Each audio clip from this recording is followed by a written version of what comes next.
Por Deus mandado, Jesus desceu para aplacar a ira de Deus, a exigência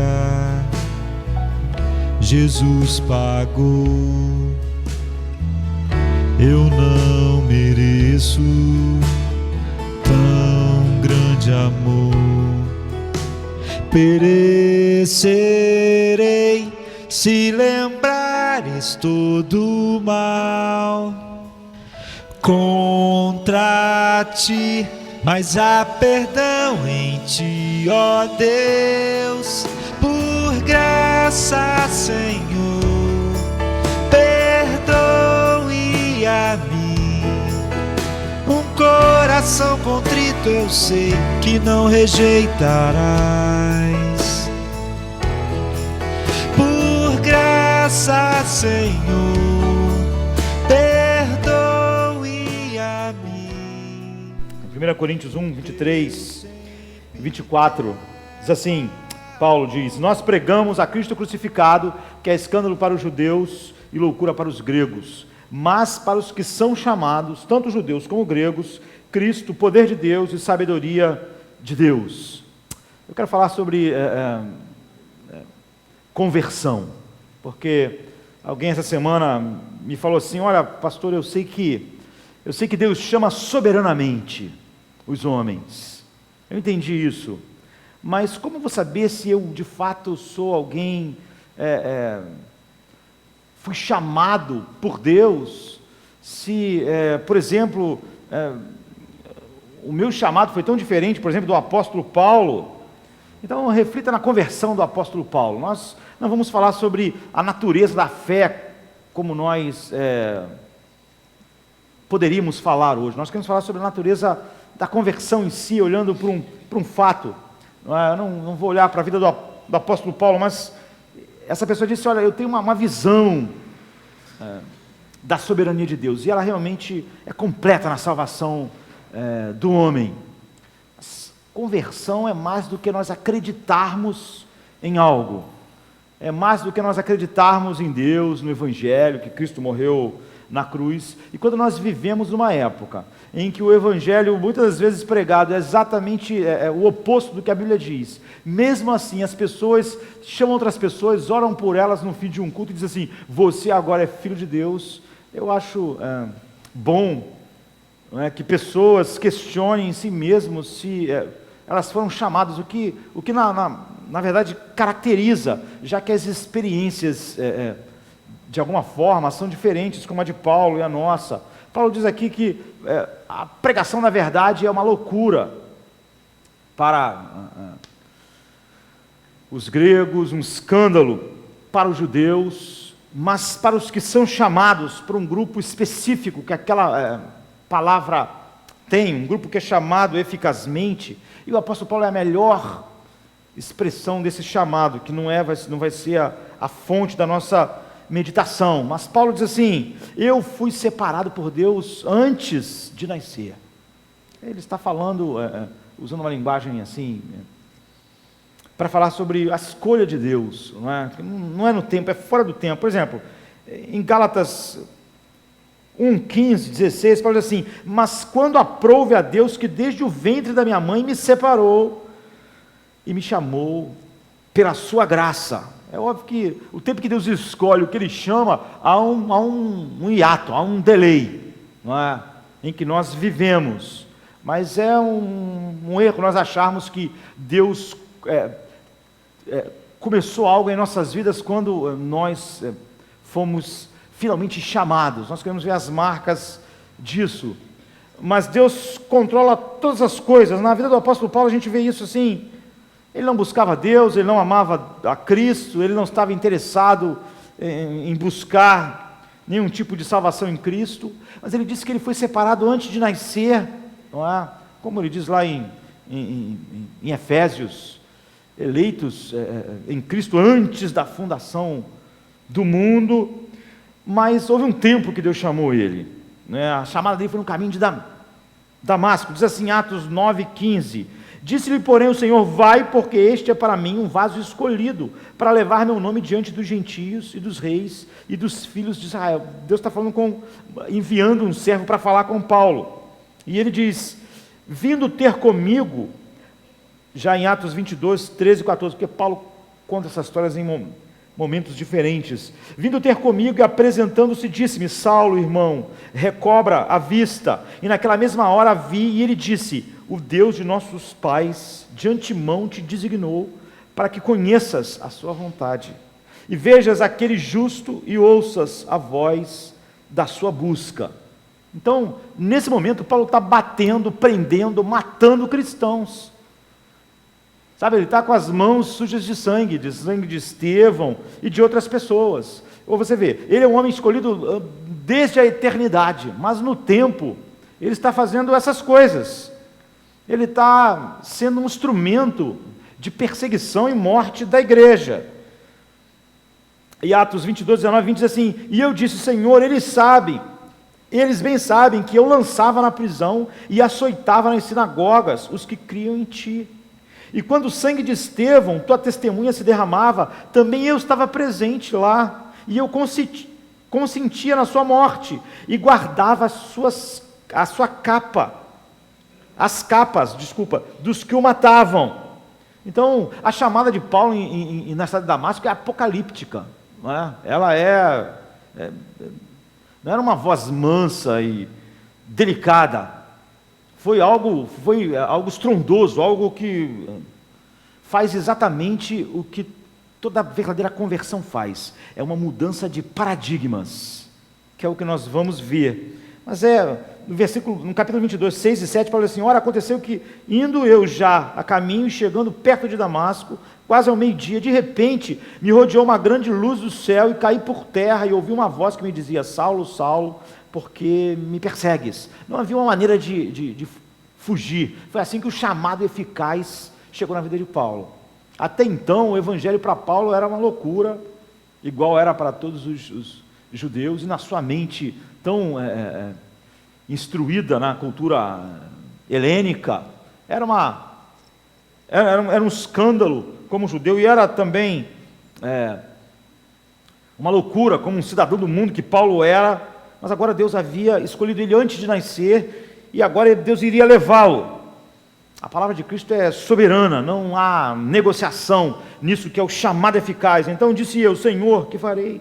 E o Senhor disse-me, levanta-te e vai a Damasco, que ali se te dirá tudo o que te é ordenado fazer. Então, nós temos que pensar que a escolha soberana de Deus na vida de Paulo controlou todas as coisas até esse momento. E é óbvio que se então Deus quisesse, Paulo não teria matado ninguém, não teria perseguido a igreja, não teria consentido na morte de Estevão. De muitas maneiras, Deus podia ter impedido isso, mil maneiras. Mas, por exemplo, se Deus nos escolhe na eternidade e nos chama no tempo, Deus podia ter chamado Paulo antes. Deus podia ter chamado Paulo antes dele se tornar essa fera furiosa contra a igreja.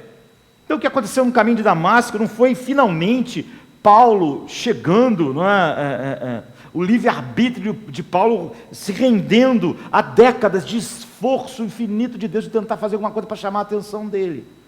No tempo determinado, Deus chamou ele soberanamente. Deus podia ter feito isso em qualquer momento.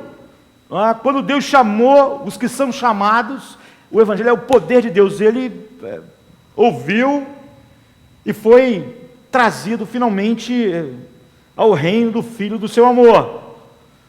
Então, tudo que aconteceu antes na vida de Paulo, Deus permitiu, Deus decretou que acontecesse. Toda a perseguição, tudo que aconteceu entre o nascimento de Paulo, ele que foi escolhido antes, como todos os filhos de Deus, até aquele momento, fez parte do plano de Deus, para a história de Paulo, para a história da igreja. Alguém poderia perguntar assim, será que nós temos alguma ideia de por que Deus, em vez de chamar Paulo antes, por exemplo, deixou depois que Paulo já tinha matado vários cristãos e matado Estevão? E muitas coisas que nós podíamos falar a respeito disso, mas há uma bênção especial em relação a nós, a todos nós aqui, a todos os filhos de Deus. Foi por causa de nós que Deus fez assim, e é assim que Deus desenrola o seu plano. O apóstolo Paulo diz, olha, esse era o propósito de Deus. Ele diz, eu fui blasfemo, eu fui perseguidor da igreja. 1 Timóteo 1, 15, 16. Ele diz, a mim que dantes fui blasfemo e perseguidor e injurioso, mas alcancei misericórdia. E então ele fala um texto tão famoso, esta é uma palavra fiel e digna de toda aceitação, que Cristo Jesus veio ao mundo para salvar os pecadores, dos quais eu sou o principal. E aí ele diz, mas por isso alcancei misericórdia, para que em mim, que sou o principal, Jesus Cristo mostrasse toda a sua longanimidade, para exemplo, foi para isso, foi por isso que Deus fez isso, para exemplo dos que haviam de crer nele para a vida eterna, para exemplo nosso. Paulo diz, ele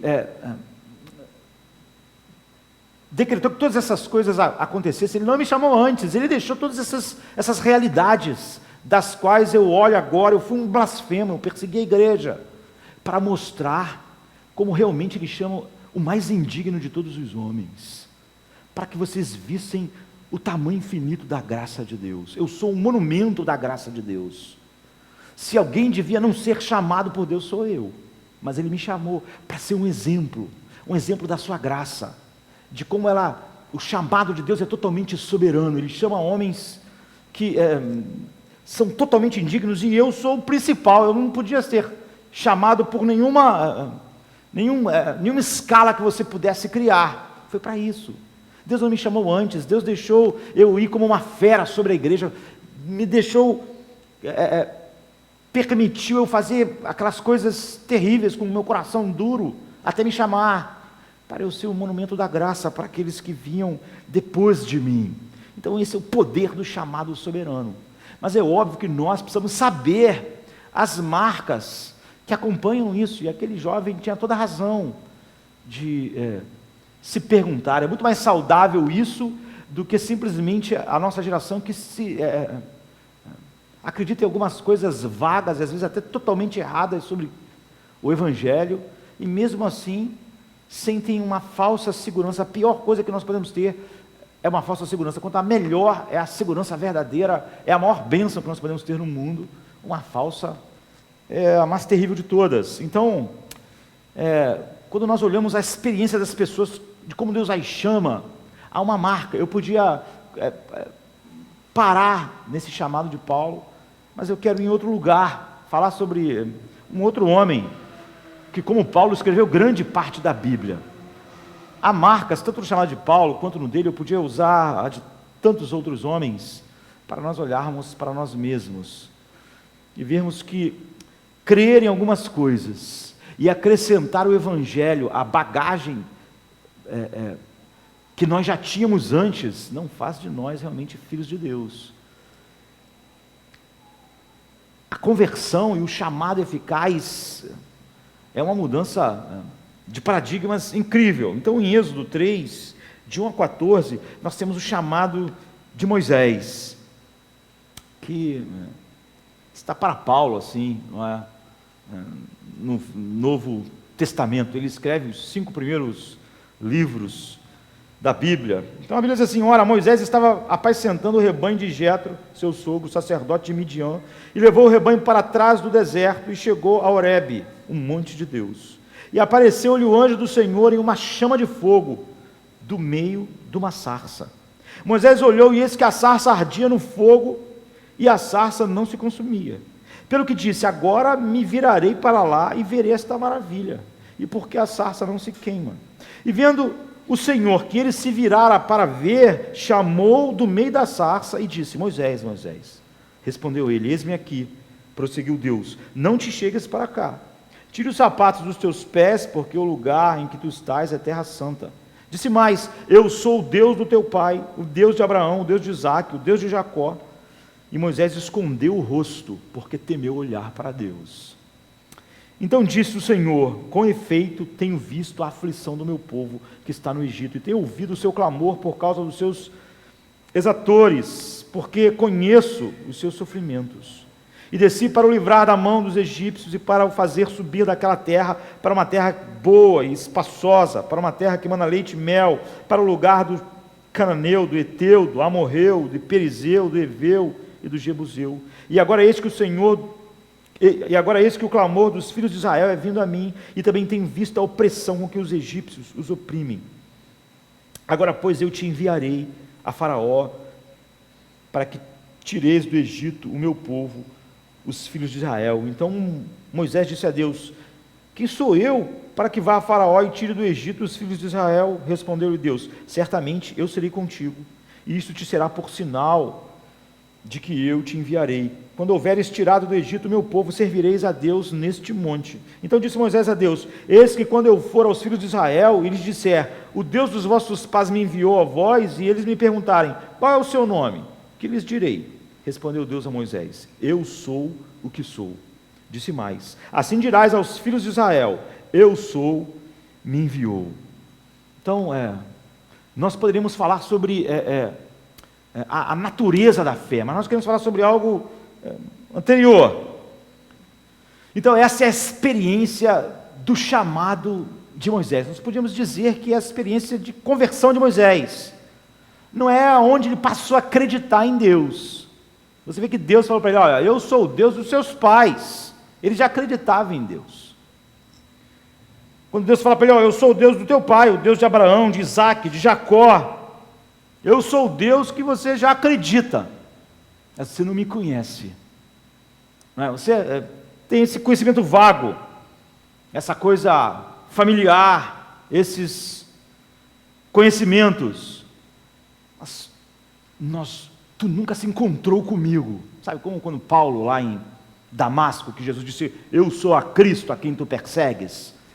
É isso, tu nunca se encontrou comigo assim, você não me conhece. Portanto, essa é a experiência, como todas as outras experiências, quando Deus chama um homem de fato para conhecê-lo, tem as mesmas marcas de um verdadeiro momento em que Deus chama o homem no tempo, os homens que Ele escolheu na eternidade, para se encontrarem com Ele. Como isso muda todas as coisas a partir dali. Não é um acrescentar de algumas coisas na vida. Então eu quero ver algumas coisas que marcam esse chamado de Moisés e que marca a vida de todas aquelas pessoas que Deus chamou, que vai marcar aqueles que Deus ainda vai chamar e tem que estar na tua vida se Deus te chamou. E aquele jovem que pensou: eu conheço várias coisas a respeito de Deus, mas como eu vou saber? Ou seja, ele era assim, ele tem um conhecimento de Deus. Moisés tinha isso. Nós podemos dizer que até Paulo tinha um conhecimento vago, não da verdade como devia ser, mas desse mesmo Deus, do Deus de Abraão, do Deus de Isaac e do Deus de Jacó. Então eu quero ver algumas coisas. Eu não sei se vai dar para ver todas as marcas suficientes, mas a primeira coisa é que nós somos interrompidos. Não é? Como Paulo, assim, ele estava indo para Damasco, ele tinha um plano assim. O Moisés também tem. Alguma coisa interrompeu Paulo, alguma coisa interrompe Moisés. As experiências de conversão, quando Deus nos chama, nos regenera, elas não são iguais. Você vê que Paulo e Moisés não é igual a história, mas as marcas são as mesmas. E essa história tem essas marcas para nós podemos tirar de tantos lugares. Então a Bíblia diz assim, no versículo 2, aqui do capítulo 3, e apareceu-lhe o anjo do Senhor em uma chama de fogo no meio de uma sarça. A descrição é bem clara. Apareceu-lhe o anjo do Senhor em uma chama de fogo no meio de uma sarça, e olhou, e eis que a sarça ardia no fogo, e a sarça não se consumia. E Moisés disse: agora me virarei para lá e verei esta grande visão, porque a sarça não se queima. Então, Moisés viu esse fogo a uma distância. Não era próximo onde ele estava passando, ele estava ali com o rebanho, mas alguma coisa chamou a atenção dele, alguma coisa que era incomum, alguma coisa diferente. não é? Há uma série de coisas que podem causar fogo no deserto, não é? Raio, outros pastores, antes dele passar lá, deixar uma fogueira. Mas uma coisa Moisés sabia: fogo no deserto acaba logo, porque fogo precisa de combustível. E o deserto é pobre em combustível. Tem arbustos, não tem nem uma floresta para queimar. Tem arbustos secos, pequenos. Então o fogo no deserto é uma coisa que se apaga, ele se extingue rápido. Termina rápido. Ele era um homem que vivia no deserto há décadas. Porque lá o combustível é pobre, é pouco. E arbustos são combustíveis ruins para o fogo. Então, era comum ele ver isso, mas aqui ele chamou a atenção dele: você precisa de combustível. Agora no Brasil teve o segundo maior incêndio da história do Brasil. Ficou 8 dias para apagar, por causa do combustível. O fogo precisa de combustível, precisa de oxigênio. Se tu tirasse o oxigênio, o fogo apaga, né? Sem oxigênio não tem fogo, não tem explosão no vácuo, como tem nos filmes de Star Wars, assim. Aquilo é só efeito, não tem explosão assim, né? Porque precisa de oxigênio para queimar. Se você conseguisse tirar ali em Santos o oxigênio, o fogo pagava, mas você não tem como tirar oxigênio, não é? Nós estamos no planeta Terra, nós estamos com a atmosfera em volta, e ali estava cheio de combustível. Então o fogo levou 8 dias mesmo tentando apagar, porque ele tem o que queimar, ele tem combustível. Então Moisés olhou aquele fogo de longe e o fogo continuava, parecia o incêndio de Santos, sabe assim? Não parava o fogo lá. Então Moisés achou esquisito, achou estranho, era algo que não fazia sentido. Nós conhecemos como as coisas funcionam, não é? E aquilo, mesmo Moisés não conhecendo tudo que nós conhecemos a respeito de todas essas coisas, ele sabia que o fogo precisava de combustível e aquele fogo não apagava. Então era impossível. Tudo que ele conhecia sobre fogo e arbusto não se encaixava. O arbusto não parava de queimar nunca. Ou seja, a sarça era para se consumir, não tem mais o que o fogo queimar e acabar, mas ela não se consumia, o fogo não acabava. E nós estamos informados então que ele falou assim: eu vou parar para ver esse milagre. O que está acontecendo ali? É algo diferente, é algo que está fora da curva. Tudo que eu sei a respeito desse assunto não responde o que está acontecendo ali. É algo... Então essa palavra aparece 2 vezes: eu vou me virar para lá e vou olhar. Uma vez ele diz: agora me virarei para lá e verei esta grande visão, este grande maravilha, algumas versões, porque a sarça não se queima. E vendo o Senhor que ele se virava para ver, bradou Deus. Então era uma estranha visão, era uma coisa que toda a lógica não conseguia explicar. Então essa palavra hebraica que é usada é a palavra de você se desviar do que você está fazendo e se voltar. Ou seja, ele ia parar ali de fazer o que ele estava fazendo, cuidar das ovelhas, e ele ia ter que ir lá ver de perto, espiar e pesquisar. Ou seja, ele foi interrompido, sabe? É isso, é algo surpreendente que nos interrompe. Não é algo que naturalmente nós íamos naquela direção. O apóstolo diz assim: não há quem busque a Deus. Não é assim? Então como é que as pessoas... Porque há algo assim, algo que interrompe a nossa jornada. Não é algo que naturalmente nós estávamos indo naquela direção. Esse é o primeiro princípio. Alguma coisa nós não estamos buscando Deus, não há quem busque a Deus. Alguma coisa precisa entrar em nossa vida, e algo que nós não podemos explicar a princípio, com tudo que nós sabemos, algo que nos perturba, algo que está fora da curva, perturba o nosso pensamento, nos perturba a ponto de nos interromper de alguma forma. O que Moisés viu foi uma sarça ardente, e isso não cabia, não se encaixava na compreensão dele da vida, de como a vida devia acontecer. E porque não se encaixava, ele parou para descobrir. É óbvio que um monte de gente vai se deparar a vida inteira com coisas que não se encaixam e não vão parar. Simplesmente ter coisas que não se encaixam, não fazem isso. Você precisa realmente desse chamado interno para parar. Então, o que a Bíblia diz é que você não vai à fé, a verdadeira fé, a conversão, porque você naturalmente estava pensando muito. Não, você é interrompido no curso normal da vida. Essa é uma marca, você é interrompido por Deus. E temos algo que perturba as nossas vidas e que nós não podemos explicar, nós não temos bagagem para explicar, e que nos faz pensar de uma maneira diferente do que nós pensávamos antes. Você vê, o Evangelho nunca é se a pessoa é igual ela era, ela vê a vida igual ela via, ela vê a cultura como ela via, ela vê as filosofias do mundo como ela via, e simplesmente ela deu uma encaixada de Cristo ali. Isso é óbvio que ela não é convertida mesmo.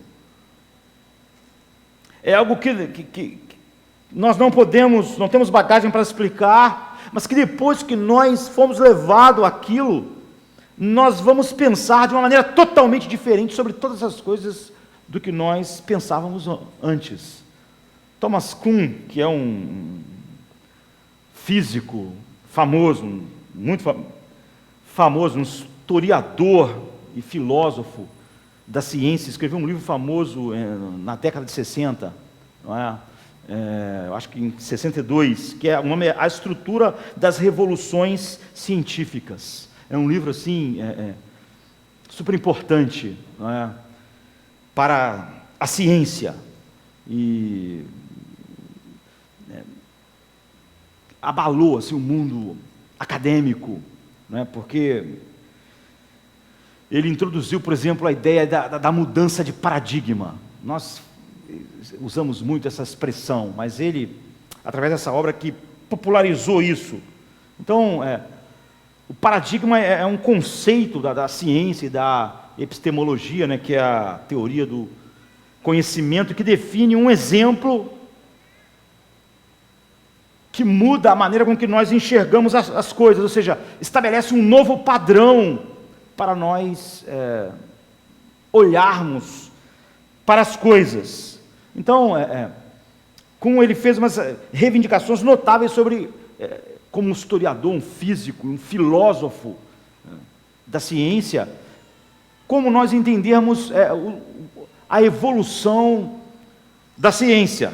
Então, a obra é essa, a estrutura das revoluções científicas. Então, é um livro acadêmico, não é um livro assim que as pessoas normalmente leem, mas o livro acabou influenciando o que nossa geração toda entende em nossos dias.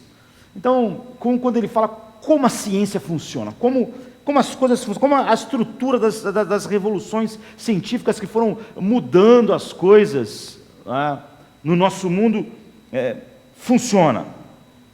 Ele disse, olha, a ciência não avança como nós pensamos, e como às vezes o cientista tende a dizer, como às vezes de uma maneira mais básica a gente aprende na escola. Os cientistas gostam de dizer que eles são objetivos, que eles vão para onde o conhecimento impulsionar eles. Ou seja, chega um novo bit de dados e eles simplesmente olham para essas evidências e seguem a evidência. Kuhn disse assim, não é assim que acontece, isso não é verdade, os cientistas não agem assim, eles não vão fazendo mudanças graduais à medida que novas informações vão chegando, eles não agem assim, não é? Nenhuma revolução científica aconteceu desse jeito, vai chegando prova e na mesma hora vai se reajustando. E os cientistas não agem assim, porque o ser humano não age assim. Cada prova eu vou mudando minha opinião, Kuhn diz, não, isso não é assim, isso não funciona assim. Nós fingimos, ele também era um físico importante, nós fingimos que temos a mente aberta, mas nós não temos a mente aberta, nós temos a mente fechada.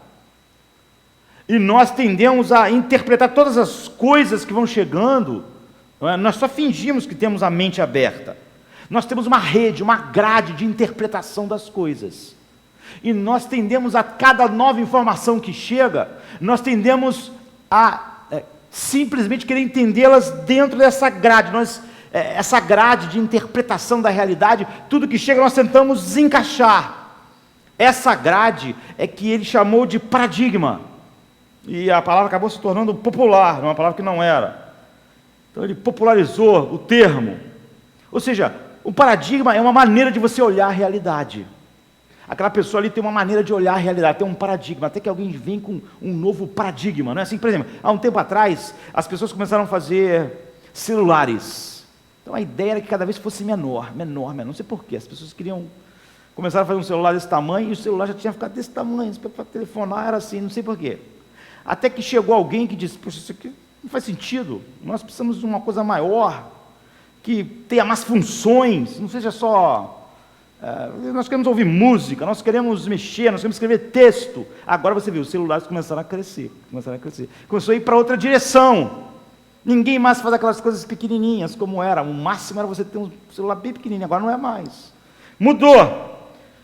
Então é uma maneira de você olhar a realidade. Condiz, olha, esses pontos de vista interpretativos, a forma de olhar a realidade, não mudam quando as evidências vêm. A tendência nossa é o contrário, Cada vez que chega um novo bit de evidência, nós queremos que ele confirme o que nós já acreditamos.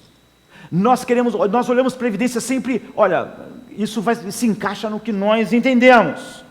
E nós fazemos tudo para que ele encaixe na maneira com que nós entendemos a vida. Nós, por exemplo, temos um paradigma assim, louco assim. Por exemplo, o ser humano é bom. Aí só chega a notícia ruim. Mas você não muda. Você tem um paradigma, você tenta reinterpretar, você tenta fazer as interpretações mais loucas para contrariar as informações. É o que Kuhn diz. Porque a tendência é que cada novo bit de informação que chega, você tente de alguma maneira encaixar ele na realidade, mesmo que ele não faça tanto sentido ali. Ele diz, assim é na ciência, assim é em todos os lugares. Por exemplo, 11 de setembro, lá nos Estados Unidos, quando os aviões bateram. Se você leu na época, né, os artigos, milhares de artigos, todo mundo tinha opinião a respeito daquilo. Mas era engraçado, porque grande parte dos artigos dizia o seguinte, está vendo, os Estados Unidos são o grande mal. Sabe, esse capitalismo opressor. É por isso que ele atrai essas coisas. Se levantando contra esse grande mal, que é essa influência americana no mundo. É por isso que aconteceu isso, a bomba explodiu lá, porque os Estados Unidos é mal. Aí você lia outros artigos e dizia assim, está vendo isso? Os Estados Unidos é o paradigma da liberdade. Os Estados Unidos o lugar onde a democracia encontrou um lugar forte, onde os homens são livres para melhorar de vida, são livres para escrever a sua história. E aquilo que jogou a bomba lá é o atraso, o terrorismo, quer voltar para a Idade Média. A mente em trevas. Você vê, as pessoas estão olhando para o mesmo evento. Mas cada uma está dizendo o seguinte, está vendo, isso confirma o que eu dizia para você. Os Estados Unidos é mal, por isso que os aviões foram jogados lá. E o outro lá para a mesma coisa e dizia o quê? Está vendo, isso é aquilo que eu sempre disse, os Estados Unidos é a liberdade. E quem odeia a liberdade quer destruir a liberdade, destruindo os Estados Unidos. Quer dizer, as pessoas, elas tinham um paradigma e elas não mudavam, elas olhavam para a mesma informação e cada uma tentava encaixar elas na sua ideia já. Elas não olhavam para aquelas informações de uma maneira neutra, elas tinham um paradigma. Ela já tinha decidido que era mal. Então, por mais bárbaro que fosse aquilo, e por mais que quem estava fazendo aquilo odeia a liberdade, a pessoa tentaria encaixar no seu paradigma de que aquilo, na verdade, era bom. Porque os Estados Unidos era mal. E quem via os Estados Unidos como a melhor expressão daquilo que nós podemos viver no mundo mal, como nós vivemos, liberdade, instituições que existam para o povo e não o Estado sendo dono do povo, diziam, está vendo, isso aí se isso prospera, o mundo entra em trevas.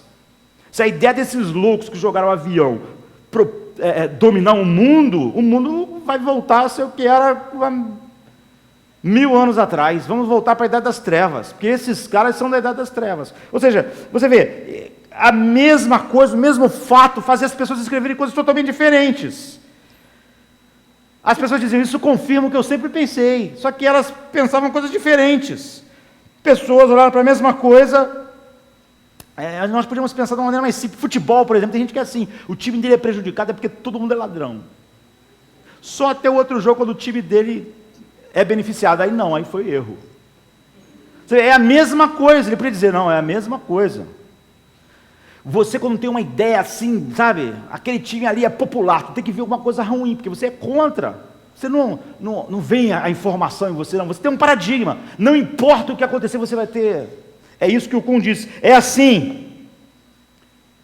Ele diz, a não ser que a gente, em alguns momentos de honestidade intelectual, nós vamos receber os bytes de informação. Então você vai ver uma pessoa dizer que proteger o ovo é proteger a tartaruga, mas como ele é a favor do aborto e não tem nenhuma lógica na construção dele, é porque ele defende uma ideologia que defende aquilo, ele vai dizer, o feto, o neném na barriga não é um ser humano. A tartaruga no ovo é um ser humano, mas não é. É ridículo, mas você vê, a informação é contraditória, mas ele vai tentar encaixar, porque ele tem um paradigma. Às vezes,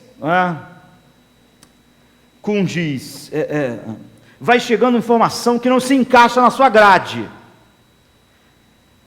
E ele dá um exemplo, por exemplo, no livro dele, o Sistema Solar. Nós pensávamos, a Terra é fixa e tudo gira em torno de nós somos o centro do universo.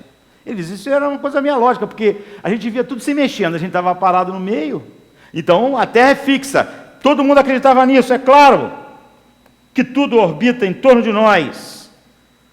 E os astrônomos começaram a descobrir novos planetas e começaram a olhar para o céu com mais cuidado.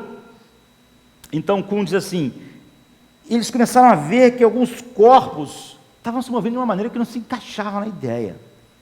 Mas a princípio todo mundo continuou dizendo, não, mas apesar de ter esses troços tá fazendo umas coisas que a gente não entende, não sabe explicar, a Terra é o centro. Mas vai chegando cada vez mais informações, ele diz, nós somos resistentes, porque nós continuamos interpretando aquilo como a gente entendia. Nós falávamos que aquilo era correto, então nós não podemos mudar o nosso paradigma. Só que vai chegando novas informações, e quando você é honesto intelectualmente, chega uma hora que tantas informações contrárias ao que você diz chega, você diz, olha, e se a gente não for o centro? E se a gente também está girando em torno, se a gente está girando em torno do Sol? E ele diz, quando esse novo paradigma foi colocado, tudo se encaixou. Todos os outros movimentos que não estavam funcionando passaram a funcionar. Isso é uma revolução científica. Ele diz, isso não acontece. Você vê, todas as informações que iam chegando, as pessoas iam encaixando na grade, até que alguém lançou um novo paradigma e disse, olha, não encaixa, vamos ser honestos. A nossa explicação de que a Terra é o centro não encaixa, essas coisas estão se mexendo e tem muitas coisas que não se encaixam, mas se a gente colocar a Terra em torno do Sol, você vai ver que tudo se encaixa. Então lançou um novo paradigma. Quando isso acontece, tudo muda, tua visão muda, porque agora você tem um novo paradigma, você vê as coisas de uma maneira diferente. Você diz, olha, talvez a gente tenha entendido tudo errado, talvez tudo que a gente escreveu estava errado, porque a gente achava que tudo girava em torno da Terra, mas agora a gente vê diferente, agora a gente vai olhar para o céu de uma outra maneira. Quando isso acontece, há uma mudança de paradigma, você não olha mais nada como você olhava antes, você tem que rever tudo.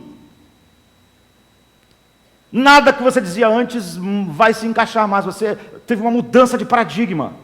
Agora nós vamos ter que olhar para tudo e olhar de uma maneira diferente do que a gente olhava.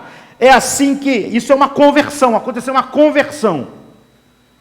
É isso que a gente chama de uma revolução da ciência. Acontece, ela não é uma coisa que vai progredindo, as pessoas continuam ali no seu paradigma, até que vê que não funciona mais, e alguém diz, olha, não dá, há uma resistência, mas chega uma hora que as pessoas abraçam esse novo paradigma. Então, quando você entende que a maneira de você olhar o mundo, não explica. Agora que você tem esse paradigma novo, tudo muda. A conversão é uma coisa mais radical do que isso, mas é isso. Então, a conversão não é uma mudança aos poucos, ou não é um encaixe das coisas que você já crê nas coisas, você tinha uma visão de mundo antes, aí você se converte. Você continua com a mesma visão de mundo, você dá uma encaixada em Cristo aqui, no Evangelho aqui, minha visão continua a mesma, mas ela ficou meio cristianizada. Isso não é conversão. E nem isso seria, gente, seria como um cara que agora continua achando que a Terra é o centro, mas começou a ter uma explicação para aquelas coisas que estão se mexendo de uma maneira contrária, tenta dar uma ajeitada ali. Não há mudança de paradigma, não há uma mudança real. Então, na vida, Deus leva aqueles que Ele chama eficazmente até um lugar onde Ele vê, olha, aquilo que eu sei, aquilo que eu tenho não se encaixa. Era a sarça ardente. Todo mundo tem que ter uma sarça ardente na vida, para que haja a mudança que a Bíblia chama de conversão. É uma mudança radical. É por isso que Paulo é um cara tão surpreendente depois daquilo. Ele não se parece mais com a mesma pessoa. É por isso que Moisés não se parece mais o mesmo. Ele era só um pastor meio que gostava de tomar conta de ovelha. Agora ele vai ser totalmente diferente. Assim é com Deus. Ele entra em nossa vida com uma sarça ardente. Sempre é. Sempre é assim. E você não pode explicar o teu conjunto de crenças e paradigmas que você olhava o mundo, olhava a vida da sociedade, olhava todas as coisas. Imagine alguém pode crer em Deus e encaixar Deus em tudo que ele já crê, ou então alguém pode não crer em Deus, ou alguém pode crer, olha, Deus existe, mas eu não sei muito bem como Deus pensa a respeito das coisas, ou eu sou ateu, mas você acha que pode explicar a vida. Você não pensa muito a respeito das coisas que estão andando meio fora da sua grade, mas a sarça sempre aparece nessa mudança de paradigma final da vida do cristão. Há um poeta anglo-americano, nasceu na Inglaterra, mas em 46, se não me engano, se tornou cidadão americano, que é considerado um dos maiores escritores, poetas do século XX, né? H.W. Auden, morreu em 73, ele diz assim, houve na minha vida um dia em que tudo mudou, porque no meio da guerra, no meio do horror nazista, eu era um cara que não acreditava em Deus, ele diz, não acreditava em Deus, para mim tudo era matéria, mas no meio do horror nazista, eu olhei para aquilo tudo e disse, isso é um absurdo, como alguém pode fazer isso com milhões de pessoas, está errado. Mas ele disse assim, quando eu estava falando isso, eu pensei assim, está errado por quê? Auden disse, um dos maiores escritores do século XX, ele disse, está errado por quê? Porque se não existe Deus como eu acredito, é só uma questão de preferência, não existe certo e errado, cada um acha de uma maneira. Então eu não posso dizer que eles estão errados em matar o mais fraco, em botar as pessoas no forno, em exterminar o mais forte, vencer. É o que acontece na natureza. Mas eu sinto que está errado, eu sinto que um ser humano não pode exterminar 6 milhões de pessoas. Eu sinto que alguém não pode esmagar, mas o que eu creio, o paradigma com que eu olho a vida, que Deus não existe certo e errado, a moralidade é subjetiva, cada um define o que é o certo e errado, porque não existe nada acima de nós. Então eu não posso dizer para eles que eles estão errados, mas eu sei que está errado, eu sei que o ser humano não pode fazer o que eles estão fazendo, eu sei que isso é um absurdo. Ele disse, nesse dia, eu passei a acreditar que Deus existe. Você vê, ele é como o cara do sistema solar, ele diz, não há uma explicação, se nesse paradigma que eu me apeguei, eu não posso dizer que eles estão errados. A única maneira disso estar errado é existir alguém assim, eu só posso dizer que eu não gosto daquilo, mas é que eles gostam. E eles não estão nem certo nem errado, nem eu estou certo e errado, porque o certo e errado é relativo. Por quê? Porque eu não acredito que Deus existe. Ele disse naquele dia, então, ele sabia que era errado, ele disse, Deus tem que existir, porque isso está errado. Isso está moralmente errado, isso não é uma questão cultural. Então você vê, a partir daí, Alden olhou a vida de uma maneira totalmente diferente, porque mudou o paradigma dele ver o mundo. Ele disse que antes as inconsistências passavam, ele não pensava muito, ele não parava muito, mas ele teve que parar. Então ele não podia mais pensar que a moralidade era relativa, porque para pensar nisso ele tinha que pensar num mundo sem Deus. Mas se era relativa, era totalmente relativa, era relativa sobre todas as coisas, não existia o certo e errado. E ele não podia dizer que Hitler estava errado, mas ele sabia que estava errado. Ou seja, os bytes de informação que chegavam, que nos cercam, diz está errado. Mas o paradigma com o qual ele vivia, que ele abraçou, não conseguia explicar aquilo. Naquele paradigma, aquilo não estava errado, se ele fosse honesto. Então, essa linha de pensamento chegou, mudou tudo. Então, há muitas maneiras, há muitas sarças ardentes que Deus coloca diante de nós. Assim, que traz essa mudança de paradigma. Às vezes é um cristão que você encontra, uma pessoa mais sábia, mais equilibrada, mais inteligente, que você pensou que um cristão podia ser, ou então a maneira como o cristão está agindo com a vida, como Jonathan Edwards disse que os cristãos na época de Pedro, por exemplo, eram um enigma para o mundo. Onde essas pessoas tiram os recursos com os quais elas vivem, como elas morrem. Ou seja, as pessoas viraram, os cristãos daqueles dias viraram uma sarça ardente para as pessoas, um enigma, eles não podiam entender. Então, mas muitas das vezes são experiências difíceis, decepcionantes, ou seja, em cada um de nós é diferente, mas há esse mesmo elemento, algo que muda todos os nossos pressupostos sobre a vida, muda tudo. Antes nós pensamos, eu posso lidar com a vida, eu sou uma pessoa inteligente, eu tenho amigos, eu não sou um idiota, eu tenho um terapeuta, eu sei que a vida não é fácil, mas Lloyd Jones, ele disse que ele se converteu, ele era médico na década de 20, né, na Inglaterra, e ele era auxiliar do cirurgião da família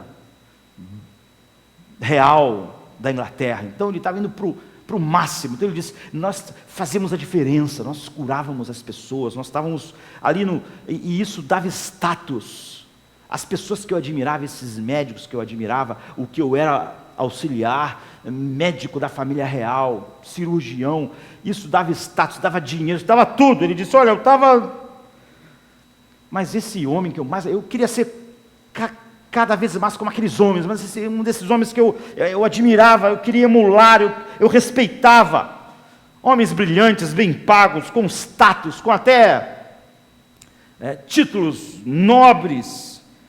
Ele diz, num desses homens que era, para quem olhava como um paradigma de vida, a mulher que ele amava morreu num acidente, numa tragédia.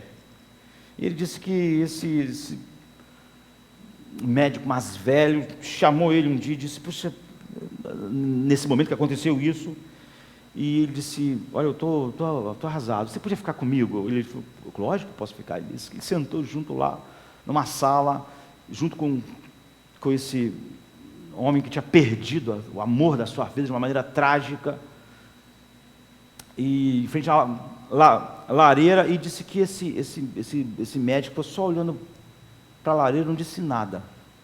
Ficou umas 2 horas olhando assim.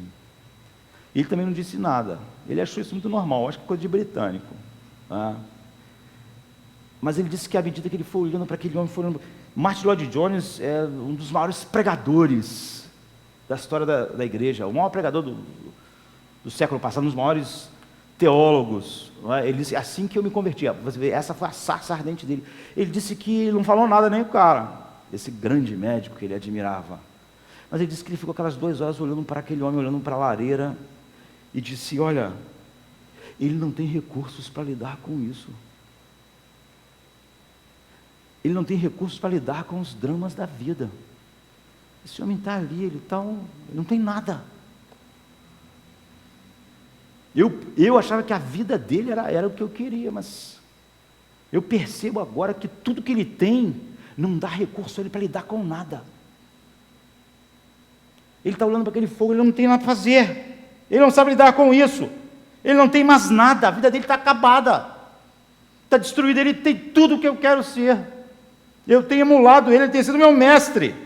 Então ele diz assim, de repente eu vi a vaidade de toda aquela grandeza humana, de ser médico da rainha, do status, do dinheiro, dos ambientes, olhando para aquela lareira, para aquele homem, eu vi como que tudo era fútil. Então eu abandonei tudo, a minha vida mudou, e é assim que ele se tornou um dos maiores pregadores da igreja. Assim, aquela mente do jovem naquele lugar ali, com 20 anos, foi a sarça ardente dele. Ele viu, olha, a grade que eu tenho, o paradigma da vida, não pode lidar com a vida como a desse homem. Eu achava que era o paradigma dele que estava me guiando, mas ele não tem como lidar com a vida, e nem eu. E ele disse, espera um minuto, esse cara, ele não pode lidar com nada, e eu vou ter que lidar com essas mesmas coisas. Ou seja, aqueles que são chamados por Deus, eles não só se deparam com essas coisas, todo mundo se depara com essas coisas, mas eles não passam por essas coisas. Eles são aquilo que o físico chamou, são pessoas que lá tem aquele momento de honestidade intelectual. Essa é uma honestidade final que Deus opera em nossos corações. Moisés, ele olhou aquilo e não podia. Ele podia pensar, estou pastoreando, aquilo ali não faz sentido, aquele negócio do fogo ali não apaga nunca. Mas eu tenho muita coisa para fazer hoje. Eu vou perder meu tempo com isso, eu tenho muita coisa para fazer, deve ter alguma explicação. É assim que as pessoas vivem, é por isso que elas vivem em coisas inconsistentes, acreditam em coisas, é por isso que tem gente que se diz cristão, consegue pegar filosofias do mundo e encaixar no evangelho. Ele não para pensar de verdade, ele passa, sabe? Ele continua trabalhando, ele não para. Ele não acontece com ele igual com Lloyd Jones. Ele ficou olhando ali o fogo, ele podia não pensar em nada, pensar, eu quero ser médico, não vou ficar pensando. Não. Ele enfrentou a realidade, porque Deus levou ele a isso. Então imagine se Moisés tivesse apenas se debruçado e dissesse, olha, eu tenho muita coisa para fazer, acabou, você nunca mais ouvia falar sobre Moisés. Essa é a história do homem comum. Não é que ele nunca se depara com essas coisas, mas é que ele simplesmente tenta encaixar na grade dele, e quando não encaixa, ele não quer pensar naquilo até o fim, ele vai em frente. É por isso que, falando sobre as revoluções científicas, ele diz, a maioria das vezes demora a acontecer, porque a maioria das pessoas tenta encaixar os dados que vão chegando no seu paradigma, até que alguém diz não, igual Galileu, não encaixa, não adianta a gente continuar insistindo, o mundo não pode, o universo não pode estar girando em torno da Terra, mas até lá todo mundo tentava encaixar. Então a sarça ardente. Moisés não pensou, eu sou pago pelo meu sogro para cuidar das ovelhas, e se ele tivesse feito isso, acabou. Virado de lado. Não, os que são chamados por Deus são as pessoas que olham essas realidades, sabe? Como aquele poeta, se eu acredito que não existe Deus, então Hitler não está errado, é isso. Mas ele parou para pensar sobre isso. Ele não foi igual a maioria das pessoas iriam simplesmente em frente, não. Então essa é a primeira coisa. Você para. A sarça ardente é como Deus nos chama e nos mostra a inconsistência, vai nos mostrar uma nova maneira. Você vê, na minha grade não há solução para isso, não há maneiras de enfrentar e viver isso, ou de explicar o que está acontecendo. Ela não funciona, não encaixa. Então Moisés foi ver o fogo, porque o fogo começou, Deus escolheu isso para ensinar várias coisas importantes para nós. Aquele fogo não precisava de combustível, então ele ficava indo para sempre, porque ele não se alimentava de algo. O fogo, como nós falamos no início, ele se alimenta de algo. A chama num arbusto se alimenta do arbusto, quando o arbusto acaba, o fogo acaba. Mas aquele não, ele não consumiu o arbusto, porque ele não dependia de combustível, ele não dependia do arbusto, ele não dependia do mato, ele não dependia da matéria, ele não dependia de coisa nenhuma. É por isso que Moisés falou assim, isso é uma coisa, eu vou olhar isso está fora. É por isso que quando Moisés pergunta qual é o seu nome, qual é a resposta, o que Deus estava mostrando sobre esse fogo que não consumia, não precisava de combustível. Ele diz, diga que eu sou, te enviou. É difícil nós traduzirmos exatamente o que está no hebraico, mas é o próprio ser, a essência de todas as coisas. É por isso que eu sou o que sou. É mais propriamente o ser. Deus está dizendo assim, eu não dependo de nada. Eu não tenho dependências. O fogo não consome um arbusto, porque o fogo não depende dele, é um fogo que queima por si mesmo. É assim que eu sou. Esse é o meu caráter, eu sou autossuficiente. Eu tenho poder em mim mesmo, tudo depende de mim, mas eu não dependo de ninguém. É isso. Essa é a visão de Deus. Quando a Bíblia diz que Deus não tem fim, nós podemos, nossa mente cobre melhor, mas quando diz que ele não tem início, nosso cérebro tem mais dificuldades. Mas por que ele não tem início? Porque para você ter início, alguma coisa tem que te iniciar. Você é dependente de alguma coisa. Se Deus tivesse tido início, alguém tinha começado Deus. Deus teria sido então dependente de algo que deu início a ele, porque todos nós que passamos a existir em determinado momento, dependemos de algo que nos trouxe à existência. Coisas finais e coisas contingentes. Deus está dizendo, eu não dependo de nada.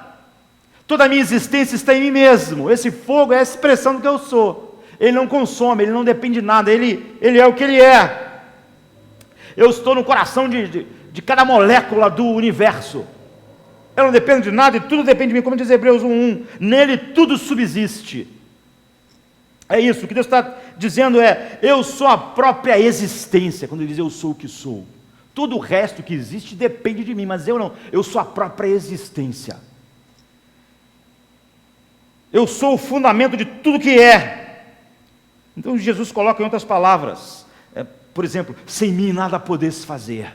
Eu não dependo de vocês para nada, mas vocês não podem fazer nada sem mim. Vocês estão totalmente dependentes. Ou em outro lugar, ele diz assim, em João 5,26, porque como o Pai tem a vida em si mesmo, é esse fogo, está vendo? A vida está em si mesmo. Assim, deu também ao Filho ter a vida em si mesmo. O Pai tem a vida em si mesmo. Jesus costuma, com poucas palavras, dizer coisas assim, das mais profundas possíveis. Então, toda a vida está em Deus, e toda a vida vem de Deus, e tudo que Deus não vem de lugar nenhum. Nenhuma criatura tem vida, toda criatura tem a vida que é um dom de Deus. Mas a vida de Deus é Ele mesmo, Ele é o fogo que queima e não apaga nunca. Porque não depende de alguma coisa, de algum combustível. Ele é a essência do que Ele é. Então Ele tem tudo que é dado e ninguém dá nada a Ele. É por isso que ninguém pode dar a Ele algo que Ele não deu primeiro. Quem primeiro deu a Ele antes de receber? Por isso ninguém dá nada a Deus. Porque todas as coisas para serem dadas a Deus têm que ser dadas por Deus primeiro. Aquele que tem. Então Deus não tem necessidades. Essa é a visão que a verdadeira conversão traz, essa visão de Deus. Não há necessidades em Deus. Todo o resto da natureza tem necessidade. Tudo que é criado não tem necessidade só de Deus. Deus fez ela depender de outras criaturas. Nós, para existirmos, dependemos de outras criaturas. E dependemos de outras coisas criadas por Deus. Dependemos do oxigênio, dependemos da água, dependemos de todas essas coisas. Tire o oxigênio da terra em alguns minutos e acabou a vida na terra. Não há mais vida aqui. Nós dependemos de um monte de coisa. Deus nos faz totalmente dependentes. Todos nós dependemos de algo fora de nós para existir. Das coisas mais básicas, do nosso físico a todas as coisas. Deus não depende de nada fora dele. Nada pode exaltar ou diminuir Deus. É isso, essa é a visão. Essa é a visão que Moisés estava recebendo de Deus. A palavra necessidade é totalmente estranha a Deus. Ele não pode ser elevado, nem pode ser diminuído. Um rio, quando ele vai descer na montanha, os outros afluentes vão aumentando ele. Isso não acontece com Deus, não há afluentes. Não há coisa que vai aumentando quem Deus é, Ele é sempre o que Ele é. Então, é como o sol em relação aos seres humanos. Se de repente caísse um troço aqui na terra e destruísse toda a terra, o sol não ia sentir nossa falta. O sol não depende de nós. Nós dependemos do sol para existir, para vivermos na terra. Mas o sol não depende de nós. Se nós deixarmos de existir, não vai fazer falta para o sol. Mas nós dependemos. Assim é Deus. Ele é todo poderoso. O cristianismo do século XX fez de Deus um Deus necessitado e do qual nós temos pena. Mas esse é o Deus da Bíblia, um Deus sem necessidade, um Deus que chama eficazmente, um Deus que não chama o homem porque ele tem necessidade, um Deus que não criou o universo. Tudo que o homem cria é por causa de uma necessidade. Nós criamos uma casa para nos proteger do frio, para nos proteger da chuva, roupa para nos... Mas Deus não cria por necessidade, é só por prazer e vontade soberana. Ele não tem necessidade, ele não precisa da casa para proteger, ele não precisa de roupa para proteger ele não precisa de uma tecnologia para fazer uma conta mais rápido, ele não precisa de coisas que o auxiliem. Nada que Deus cria acrescenta a ele.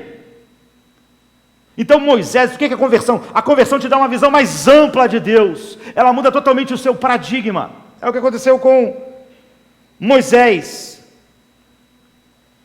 A maioria das pessoas, quando eu vejo uma pessoa que diz assim, eu tenho dificuldade de crer em Deus, eu pergunto, em que você tem dificuldade? Quase sempre elas têm uma ideia pequena de Deus, a dificuldade delas não está na grandeza de Deus que gera dificuldade, mas é porque elas pensam pouco, elas pensam muito pouco. Alguém diz assim para mim, eu tenho dificuldade de acreditar, eu não posso acreditar num Deus que fique irado. Mas como? Por que você tem dificuldade? Se você conversa com a pessoa não tem, ela não consegue levar aquilo muito longe. Por que você não acredita? Porque eu acredito que Deus é amor. Ela nunca pensou sobre isso, isso é só um paradigma que ela está usando, que ela recebeu. Mas o que tem a ver o amor com a ira? O amor não é... A ira não é o resultado do amor, o ódio não é o resultado do amor. Por exemplo, se você ama as crianças, você não fica irado com a pedofilia? Você é capaz de dizer assim, eu amo as crianças e amo a pedofilia? Não pode. Você vê, se você amasse perfeitamente as crianças, você odiaria perfeitamente a pedofilia. Você estaria perfeitamente irado contra a pedofilia. Então você, o amor necessariamente gera ira e gera o ódio. Se você amar a vida, a dignidade da vida, você ia odiar totalmente o aborto. Você não pode dizer assim, eu amo o ser humano e eu também amo o assassinato. Você não pode. Se você ama a vida humana e a dignidade, você odeia o assassinato. Então você dizer que você não pode crer em Deus, que Ele é amor e não pode estar irado, é uma contradição. Quase sempre é porque a pessoa não pensou muito. Ela pensou num Deus menor e não num Deus maior. As dificuldades dela está aí. Então, a verdadeira conversão sempre nos amplia, nos dá uma visão enorme de Deus, pelo que Ele é. A Bíblia está falando assim, olha, Deus é assim. É como esse fogo que não tem necessidades. O plano de salvação, a salvação do homem, nada disso tem a ver com necessidades de Deus. Isso muda tudo, muda o paradigma todo de como o homem vê todas as coisas. Quando isso não acontece, quando a visão de Deus não foi ampliada assim, não é conversão. Quando não é uma mudança de paradigma que muda como você enxerga a vida inteira, não é conversão. O que Moisés está recebendo é uma nova compreensão ampla de Deus, como ele nunca jamais imaginou. Deus nunca se encaixa na nossa vida. Se encaixar é falso. Se ele encaixar nos nossos velhos paradigmas que nós tínhamos naturalmente, se a nossa visão de mundo, como nós compreendíamos as filosofias humanas, continua igual a antes, nós só encaixamos Deus, o Deus que você encaixou é falso.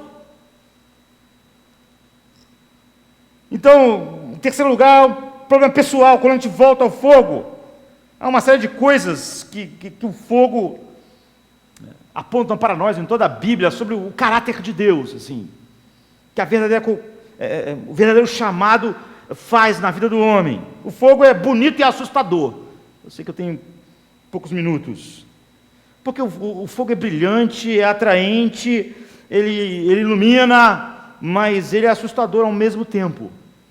Moisés então diz, olha, eu vou me aproximar para ver. Isso aí está fora da minha grade interpretativo, ou seja, isso aí é um novo paradigma. Para eu entender isso, eu vou ter que estar num novo paradigma. Mas Deus disse: tira as sandálias do seu pé, pois o lugar que você está é terra santa. E é isso, a natureza de Deus. Esse é o entendimento que flui da verdadeira conversão, da regeneração. A natureza de Deus, ela é perigosa para pecadores como você e eu. Quando nós ouvimos alguém dizer: eu quero um Deus amoroso, mas um Deus perigoso, um Deus irado, eu não gosto. Na verdade, por favor, eu não quero esse Deus. Por que Deus seria perigoso? Por algumas razões. Sabe, a santidade de Deus, em primeiro lugar, significa que Deus nos expõe à sua perfeição. Isso é terrível. É como aquele chamado apocalíptico de Paulo lá em Damasco. Sempre que você está na presença de uma beleza incrível, ou de um talento incrível, você vê a excelência, assim, sabe, como é o fogo, e ao mesmo tempo é maravilhoso e é horrível. Maravilhoso e horrível, como o fogo é. Então, você, por exemplo, pode pensar assim: eu não sou tão feio, eu não sou feio.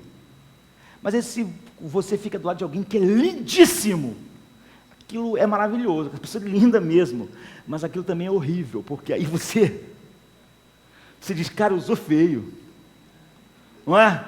Aquela presença maravilhosa revela algo assim, ao mesmo tempo que ela é maravilhosa, ela é terrível, porque ela tem uma revelação a seu respeito.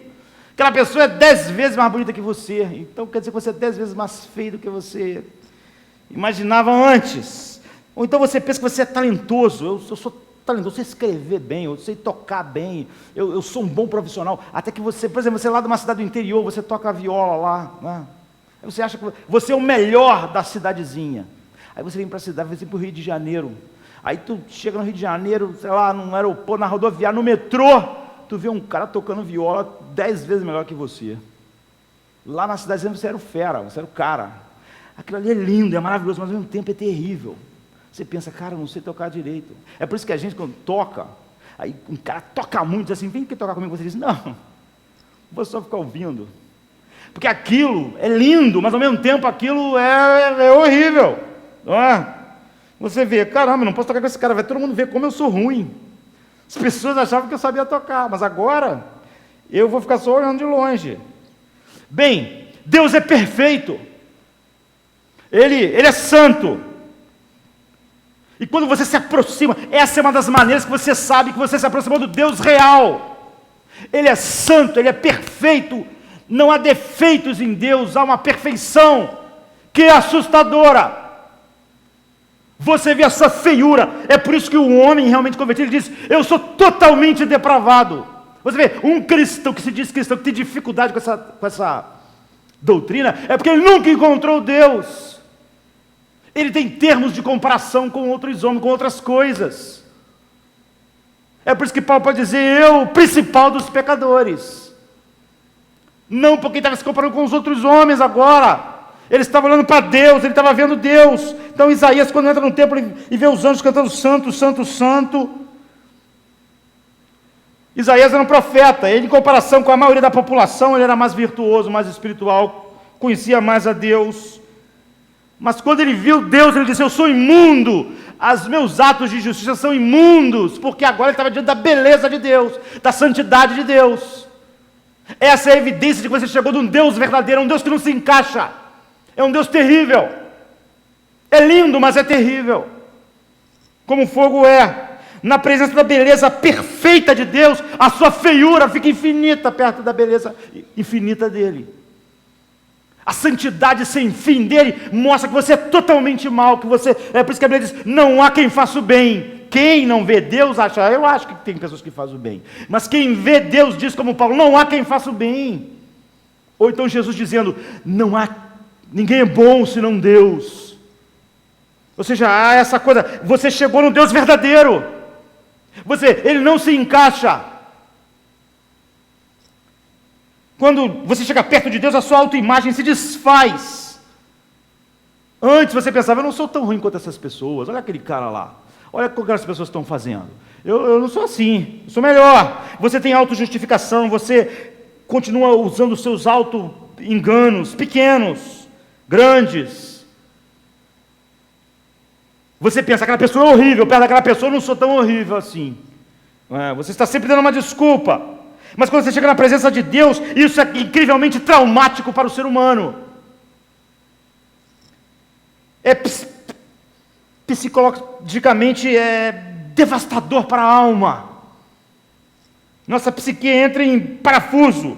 É perigoso. Porque Deus é lindo e perigoso. Ele é lindo e terrível. Porque Ele mostra quem você é de uma maneira que você não podia ver antes. Você vê como todos os paradigmas vão mudar. E Deus tem uma bondade, você vê em Deus uma coisa que... Deus tem uma bondade ativa e não uma bondade... Vamos pensar na bondade humana. No ser humano há muita bondade, isso falando só em termos horizontais, quando comparamos homem com homem. Passiva, por exemplo, todas as pesquisas agora que fazem a respeito do Holocausto, havia muitos alemães que se sentiam mal com o que estava acontecendo. Eles tinham um monte de amigos alemães, judeus, eles viviam juntos, de repente os judeus começaram a sumir. Muitos alemães se sentiram mal. Não pense que todos os alemães pensavam igual o governo. Muitos achavam um absurdo, achavam ruim, mas era uma bondade passiva. Eles pensaram, não, acho que eles estão indo só para campo de concentração. Não, depois eles vão ser soltos. Não vai acontecer. Por quê? Porque eles tinham medo. Então eles tinham uma bondade nesse sentido, mas era passiva. Eles ficavam preocupados. Eles ficavam torcendo para que nada de ruim tivesse realmente acontecendo, mas era passivo. Mas em Deus não existe bondade passiva, toda a bondade de Deus é ativa. Então Deus vê o mal, Ele tem que punir. Por isso que Deus diz, Deus não pode ver o pecado e dar de ombros. Olha, eu odeio o pecado é feio. Mas Deus não é assim. Toda a bondade de Deus é ativa. Eu tenho que punir o mal, e a punição tem que ser na proporção justa. Se esse mal é eterno, a punição tem que ser eterna. Se o mal estiver no meu filho, eu tenho que punir meu filho. Eu não posso olhar, no meu filho é o mal, mas eu vou olhar para o outro lado. Eu não posso olhar para o outro lado. Toda a bondade de Deus é ativa. É por isso que Deus está irado contra o pecado e o pecador. Não é? Ele não tolera o mal, Ele não tolera o pecado, Ele não tolera o mal em você nem em mim. E como resultado, então, é muito perigoso. Você vê, quando você encontra um Deus assim, você está encontrando o Deus real. Ele não se encaixa, não era o Deus que você queria, não era o Deus que eu queria. Em terceiro lugar, nós que estamos acostumados, o capitalismo faz isso, né? Essa ideia de consumo de tudo. Nós queremos tudo personalizado para nós. Uma roupa que encaixe em nós perfeitamente, o carro da cor que nós queremos. Nós queremos as coisas personalizadas. E nós fazemos isso pensando em Deus. Então as pessoas dizem, você já ouviu isso? Quantas vezes você já fez isso? Eu não posso acreditar num Deus assim. Você vê, ela quer um Deus personalizado. Eu não gosto de pensar num Deus que faça isso, ou que faça aquilo, ou que age daquele jeito. Ou seja, você está fazendo o seu próprio Deus, você está personalizando o seu Deus. Como é que esse Deus vai ajudar você? Como é que vai confrontar você? Como é que Ele vai mostrar a sua feiura? Nunca! É o Deus que você está escolhendo. Como é que esse Deus vai confrontar todas as coisas erradas em você? Como é que Ele vai ser um recurso na hora do desespero? Como é que você não vai ser como aquele homem que ficou olhando para o fogo sem ter nenhum recurso? Esse Deus é tua criação. Ele não pode te ajudar. Tudo que esse Deus é o que o teu coração decidiu. Ele não existe. Ele só existe na tua mente. Você está se aproximando de um Deus real, de uma realidade espiritual real, de um Deus vivo. Ele está fazendo com aquele fogo ali que não queimava nunca. Eu sou um Deus vivo, eu sou o que sou. Eu não me encaixo. Sabe, não tem sentido você dizer assim, eu não posso aceitar um pássaro com um bico grande. Tucano existe. Não é questão de você aceitar e pensar que pode ter um bicho com um bicão daquele. Ele existe. É ridículo você pensar assim. Porque se você idealizar como um pássaro deve ser, só vai existir na tua mente. Os pássaros reais existem, você tem que olhar eles assim. Deus está dizendo, é assim, o Deus real não se encaixa. Sempre que um Deus se encaixou, ele não é Deus. Sempre que alguém diz, não, eu não posso aceitar um Deus, ele não está se aproximando de um Deus verdadeiro. Sempre que alguém se diz cristão, mas diz, eu não posso, Deus não pode, ele não entendeu, ele não está próximo de Deus, ele não conhece Deus. Jonathan Edwards, um dos maiores puritanos, ele diz, alguns atributos nós queríamos em Deus, nós queríamos que Deus fosse misericordioso. Por quê? Porque nós queríamos que Deus usasse da sua misericórdia conosco quando nós errássemos. Se nós fizéssemos um Deus, nós íamos querer que ele fosse muito poderoso, ou grandemente poderoso, ou totalmente poderoso, para que ele pudesse fazer tudo o que a gente quer. Mas há muitas coisas em Deus que nós nunca íamos querer colocar em Deus. Por exemplo, sua santidade infinita, sua bondade ativa. Porque a gente não ia querer um Deus assim, porque é um problema para nós, porque um Deus santo tem que nos punir totalmente, porque nós somos maus, nós não criaríamos um Deus totalmente santo.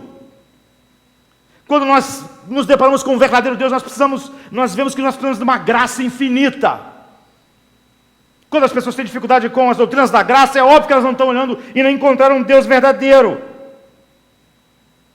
Quando você encontra o Deus assim, como Moisés, como a Bíblia está dizendo, você pode ter confiança que você encontrou o Deus verdadeiro.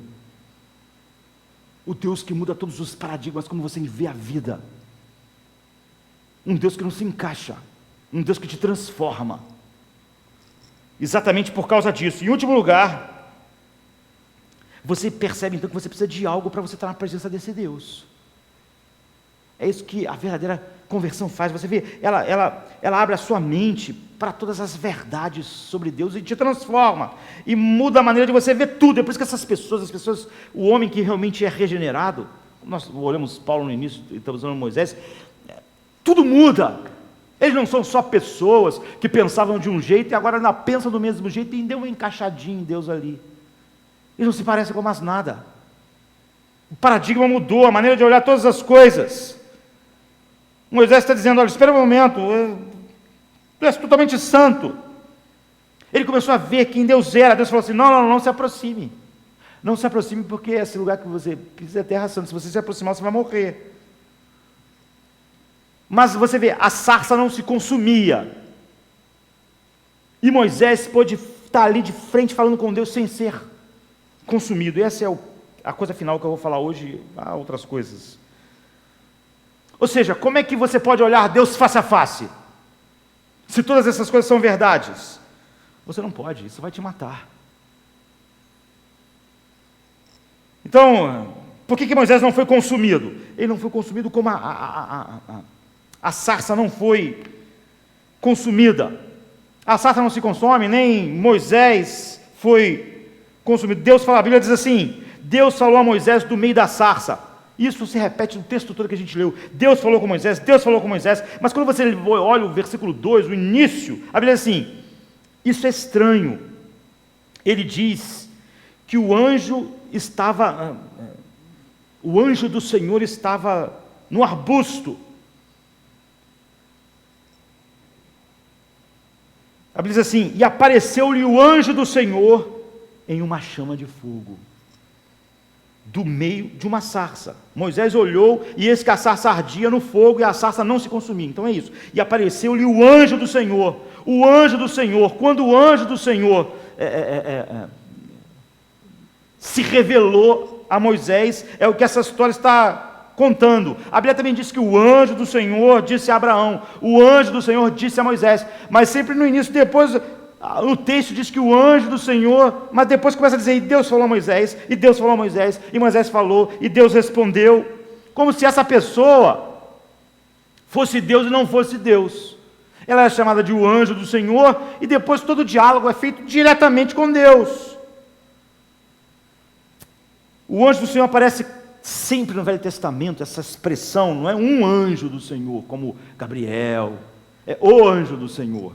Sempre quando alguém precisa se aproximar de Deus e ter um contato direto com Deus sem ser destruído, é o que acontece. Então, um dos pontos mais interessantes, mais tarde, no livro de de Êxodo é que Deus disse assim: olha, eu não posso ir com o povo, porque esse povo é rebelde. Se a minha presença for no meio deles, eles vão ser destruídos. Vão ser destruídos. Mas Moisés diz: olha, nós não podemos ir. Se tu não fores conosco, nós não podemos, nós não vamos ficar parados. Então Deus diz: ok, o meu anjo irá com vocês. Moisés diz: eu quero a presença de Deus. Deus diz: não, a minha presença vai destruir vocês. Moisés diz: mas nós precisamos da tua presença. Então Deus diz: eu vou enviar o meu anjo. Ou seja, o anjo do Senhor aparece sempre onde há uma acomodação misericordiosa de Deus. Como Deus podia entrar em contato com o homem sem ele ser destruído, no Velho Testamento. Não é? Então o anjo do Senhor sempre aparece quando Deus vai entrar em contato com pecadores, sem que a sua natureza totalmente santa os destrua. Ou seja, sempre é uma expressão para a segunda pessoa da Santíssima Trindade antes da encarnação. Ele é o Cordeiro que foi morto antes da fundação do mundo. Não é? Ele é a única maneira de se encontrar com Deus sem Deus destruir o homem. Então, há apenas outra pessoa na Bíblia que usa expressão idêntica à que é encontrada aqui. Não é? Então, o anjo do Senhor é a segunda pessoa da Trindade antes da encarnação, mas sempre num contexto em que Deus tem que entrar em contato direto com alguém sem que essa pessoa seja destruída pela sua presença. Então, em João 8, Jesus diz: antes que Abraão existisse, eu sou. É exatamente a mesma expressão. Jesus está dizendo o seguinte: eu falei com Moisés na sarça, eu falei com Abraão, porque eu sou. Eu sou aquele fogo que não se extingue. As pessoas entenderam, por isso que elas queriam matar ele. Então, essa é a única maneira, quando você compreende tudo que Deus é, a única maneira de você não ser consumido, e a única maneira de o fogo de Deus estar em você, que é a sua santidade, como um arbusto, sem consumir você, é assim. Porque o fogo é terrível e belo. Ele destrói pecadores. E na cruz você vê esse fogo da maneira mais clara em toda a Bíblia. Ele é terrivelmente santo, então Jesus tem que morrer. Ele é ativamente bom, ele tem que castigar. Deus não pode dar de ombros para o pecado. A ideia de que Deus, muitos crentes repetem lá dentro do mundo: Deus ama e perdoa incondicionalmente. Essas pessoas deviam nunca mais poder pregar. A doutrina da expiação e da propiciação é exatamente para mostrar como Deus não é assim. Deus não pode dar de ombro para o pecado e dizer simplesmente: eu perdoo você. Não, Ele tem que punir. Ele tem que derramar sua ira. Ele tem que punir o mal. Ele é tão terrivelmente santo que Jesus teve que morrer. Ele é terrível e lindo, como ele se expressa na cruz. Se você quiser conhecer a beleza arrebatadora de Deus, um Deus que é fogo consumidor, então tem que ser através do anjo do Senhor, como se revelou a Moisés, de Cristo. E o que acontece com você? Eu vou dizer o último elemento aqui da verdadeira conversão: você se torna uma sarça. Ou seja, essa é a única maneira do fogo, da santidade infinita de Deus, habitar em você sem te destruir, por causa da presença de Cristo. Então, o que vai acontecer? Se o homem é colocado, é chamado eficazmente pelo Espírito, ele se torna uma sarça ardente. Ele se torna uma dessas manifestações de Deus no mundo. Moisés, ali para frente, ele não só mudou todo o seu paradigma, ele vai ser usado para que o mundo veja coisas totalmente diferentes do que via antes, através dele. Porque Deus agora habita naqueles que Ele chama, e como não consome eles? Por causa da expiação e da propiciação do anjo do Senhor, da segunda pessoa da Santíssima Trindade que habita em nós. É a única maneira de nós nos tornarmos um arbusto que o fogo de Deus não consome. Então Pedro diz assim, em 1 Pedro 1,3: nós fomos feitos participantes da natureza divina, ou seja, algo da natureza divina agora está em nós. Como é que não consome a gente? Como é que não destrói a gente? Efésios diz, nós somos templo do Espírito Santo. Ou seja, agora nós temos a luz em comum da beleza transformadora de Deus em nós, e ela não destrói, não consome a nós. Por quê? Por causa dos méritos de Cristo. Por causa da segunda pessoa da Santíssima que habita em nós, para que o fogo não nos destrua enquanto nos transforma. Enquanto nós somos agora um sinal para o mundo. Você se torna alguém que as pessoas vão achar uma pessoa inexplicável. Como Jonathan Edwards chama as pessoas, os cristãos, eles eram um enigma para o mundo. De onde essas pessoas tiram os recursos? Nós vemos o sofrimento deles, mas não vemos a fonte dessa alegria que faz eles enfrentar a vida, a morte. Se alegram nesse Deus. De onde vem isso? Então, quando nós cremos no Deus de Paulo, quando Deus nos leva a isso, nos chama eficazmente, como Paulo, como Moisés, nós nos tornamos uma sarça para o mundo também, cheios da presença do fogo de Deus, que seria consumidor em qualquer coisa que não é como Deus, mas porque os méritos de Cristo estão em nós. O anjo do Senhor, como estava lá, Moisés podia, não foi destruído como a sarça, porque era o anjo do Senhor. Agora, isso está em nós, então a mudança é inexorável, porque esse Deus infinito pode habitar agora em nós. O fogo pode estar em nós e não nos destruir. Então ele pode operar em nós. A verdadeira conversão vai gerando essas mudanças notáveis na vida. Mudou o paradigma, mudou a visão de Deus, mudou a visão, nada mais é igual agora. Essas são as marcas da conversão, da mudança. Você vê, não é um conhecimento de Deus, e não é nem um encaixe desse conhecimento num paradigma da vida. Tudo muda, é radical. E você começa a ser usado como uma sarça para o mundo, como Paulo, como Moisés, como todas as pessoas. Há outras coisas nisso, nós podemos ter olhado para a conversão de Paulo. É isso que faz, não é uma crença geral em que nós encaixamos Deus nos paradigmas que tínhamos antes. É uma mudança radical, divisão de todas as coisas, e é uma habitação toda poderosa de Deus em nós.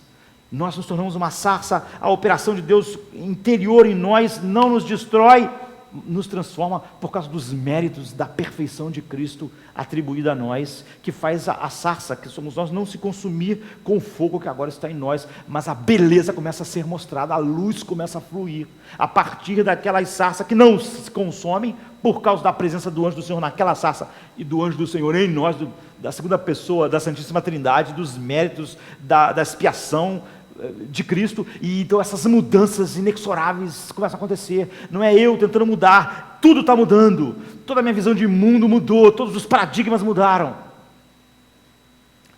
Então, conversão, chamado que Paulo disse, mas para os que são chamados, ele é o poder de Deus. É isso, são marcas inexoráveis que são em todos aqueles em que Deus realmente chamou. Que Deus possa nos manifestar grandemente tudo que Ele é, assim, que nós possamos olhar para o mundo e vermos, olha, igual Lloyd Jones disse, naquele dia tudo mudou, nunca mais, a vida não era mais igual, tudo agora que eu olhei de um jeito, não olhava mais, o paradigma mudou, houve uma revolução como as revoluções científicas, muda o paradigma, muda tudo. Eu estou tão distante de como eu enxergava o mundo antes, como o Ocidente está do Oriente. Eu sou totalmente diferente, eu enxergo tudo de maneira diferente. Eu agora vou até o fim de tudo, porque esse novo paradigma explica todas as coisas.